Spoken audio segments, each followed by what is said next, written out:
மகளே, நீ நினைத்த அந்த இமைப்பொழுது நான் உன்னை விட்டு சென்ற நேரம் அல்ல. நான் உன்னை இன்னும் நெருக்கமாகத் தழுவியிருந்த நேரம். என் அன்பான மகளே, இன்று உன் இதயம் எனது குரலைக் கேட்கத்தான் ஆசைப்படுகிறது. நீ சுமந்து கொண்டிருக்கும் ஒவ்வொரு துயரத்தையும் என் அன்பால் துடைப்பதற்கே நான் உன்னிடம் வந்திருக்கிறேன். நீ அனுபவித்தவற்றை யாரும் முழுமையாகப் புரிந்து கொள்ளாமல் இருக்கலாம். ஆனால் நான் புரிந்து கொள்கிறேன் மகளே. உன் உள்ளத்தின் ஆழம் எனக்குத் தெரியும். உன் மனதின் சொற்களாக மாறாத சுமையும், உன் நெஞ்சில் அடக்கிக் கொண்டிருக்கும் வலியும் எனக்கு மறைவல்ல. ஒரு இமைப்பொழுது, ஆனால் நான் உன்னை மீண்டும் சேர்த்துக் கொள்கிறேன். ஏசாயா 54:7 நான் சொன்னது, ஒரு இமைப்பொழுது உன்னை விட்டேன் போலத் தோன்றும். ஆனால் உருகும் இரக்கங்களால் உன்னை மீண்டும் சேர்த்துக் கொள்வேன். மகளே, அந்த இமைப்பொழுது நான் உன்னை விட்டு சென்ற நேரம் அல்ல. அது உன் விசுவாசத்தை ஆழப்படுத்த நான் அமைதியாக இருந்த நேரம்.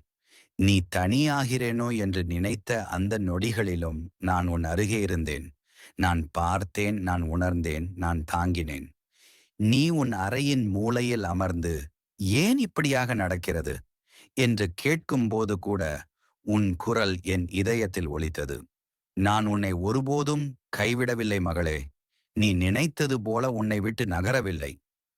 உன் கண்ணீரின் ஒவ்வொரு துளியும் நான் சேகரித்தேன். நீ அழுத அந்த இரவுகள், அந்த கண்ணீரின் துளிகள், அவை பூமியை தொடவில்லை. அவை என் கைகளில் விழுந்தது. உன் மனத்தை பிளந்த அந்த நிமிடம் என் இதயத்தையும் தொடர்ந்தது. யாரும் கவனிக்காத உன் வலைபிண்ட உழைப்பையும், குடும்பத்திற்காக நீ செய்த தியாகங்களையும், உன் இதயத்தின் அமைதியான போராட்டங்களையும் நான் கவனித்துக் கொண்டிருந்தேன். நீ நகைச்சுவை பேசும்போது கூட உன் உள்ளத்தில் இருந்த அந்த வலியை நான் மட்டுமே உணர்ந்தேன். நான் உனக்காக புதிய காலையை தயார் செய்திருக்கிறேன். மகளே, உன் வாழ்க்கை இருளில் முடிவதில்லை. உன் பயணத்தில் இரவில் நின்று விடக்கூடாது.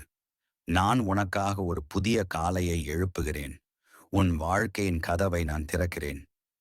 நீ ஆண்டுகளாக காத்திருந்த ஆசீர்வாதங்கள் இப்போது உன்னிடம் நெருங்கிக் கொண்டிருக்கிறது. யாருக்கும் தெரியாமல் நீ சொன்ன சிறு ஜெபங்களையும் நான் கேட்டு வைத்திருந்தேன். இப்போது அந்த ஜெபங்களுக்கு பதில் வரும் காலம். உன் வாழ்க்கையில் தங்கியிருந்த முடிச்சுகள் ஒன்று ஒன்றாக நான் அவிழ்க்கிறேன். உன் உடைந்த இடங்களை நான் தைக்கிறேன். உன் இதயத்தில் உடைந்த இடங்கள் இருக்கிறது என எனக்கு தெரியும். துரோகம், புறக்கணிப்பு, அன்பு இல்லாத தனிமை, அனுபவித்த அநியாயம் எல்லாம் உன்னை சோர்வடையச் செய்திருக்கிறது. ஆனால் மகளே, உடைந்ததை நான் தைக்கிறேன். மகளே, நீ பலமுறை விழுந்தாய். பலமுறை நான் முடியாது என்று நினைத்தாய். ஆனால் இப்போது நான் உன்னை மீண்டும் நிறுத்துகிறேன். உன் மனத்தில் விழுந்த சுமையை நான் எடுத்துக்கொள்கிறேன். உன் உடல் பெற்ற காயங்களில் நான் கைகள் வைக்கிறேன். உன் ஆன்மாவுக்கு ஓய்வு கொடுக்கிறேன். உன் வாழ்க்கையின் குறைந்த இடங்களை நான் உயர்த்துகிறேன். உன் துக்கத்துக்கு பதிலாக ஆனந்தம், உன் சுமைக்கு பதிலாக ஓய்வு, உன் பயத்திற்கு பதிலாக நிம்மதி. என் இரக்கம் ஒரு துளி இல்லை. மகளே, அது ஓடும் ஆறு. நீ தினமும் அதிலே மூழ்கலாம். என் அன்பு உன்னை மூடிக்கொள்ளும். உன் கடந்து கொண்ட போகும் நாட்கள் மீது என் கிருபையின் ஒளி படியும். நீ மேற்கொள்ளும் ஒவ்வொரு படியிலும் என் ஆசீர்வாதத்தின் தடம் காணப்படும். என் இரக்கம் நின்றுவிடாது. உன் எதிர்காலம் என் கைகளில் பாதுகாப்பாக இருக்கிறது. உன் வீட்டில் அமைதி வரும். உன் இதயம் புதுப்பிக்கப்படும். உன் பாதை செம்மையாகவும் எளிமையாகவும் மாறும். நான் உன்னுடன் இருக்கிறேன் மகளே. நிரந்தரமாக அஞ்சாதே. ஆமென்.